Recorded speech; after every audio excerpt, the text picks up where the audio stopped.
There's nothing to eat for breakfast. You gotta improvise, Lisa.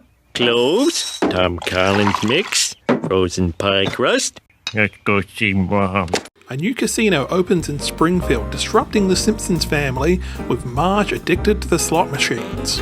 Homer improvises a regrettable breakfast, which I now personally know is revolting. The dough is rubbery and soggy, the Tom Collins mix is a sickly sweet and sour concoction, and the cloves are just like chewing on a bit of bark. 0 out of 10, I would not recommend this to anybody. But I think we can improve upon this. I'm going to take these 3 core ingredients and turn them into a lemon tart. We'll start with our frozen shortcut pastry sheet.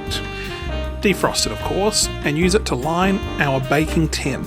Then use a fork to puncture along the base of the sheet as to stop bubbles from forming while it's baking.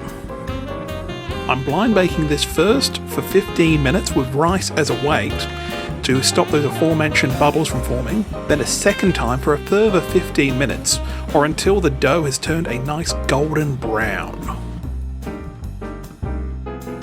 While that's in the oven, we can make the filling.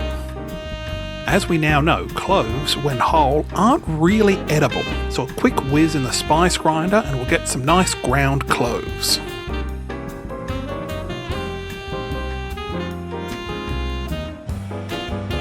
A Tom Collins is a gin-based drink, but the mixer is only lemon juice and simple syrup.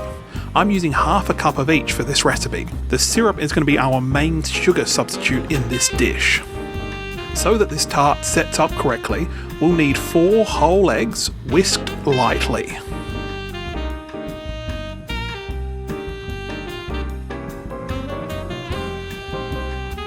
Now we'll combine the Collins mix, eggs, 300 milliliters of thickened cream, and a pinch of ground cloves together.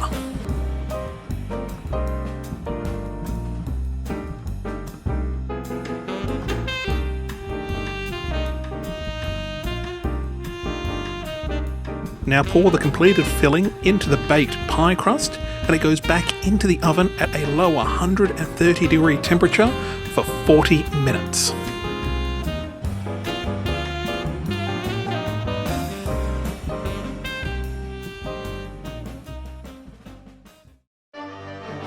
Well, I think I salvaged Homer's scavenged breakfast about as well as I could.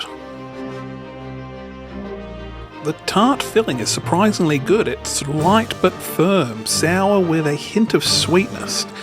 The pie crust, as expected, tastes like a frozen pie crust, but I can say it's far better cooked than raw. It's a disservice to say this, but this lemon tart is much better than a bowl of raw dough floating in a sour water with sticks in it.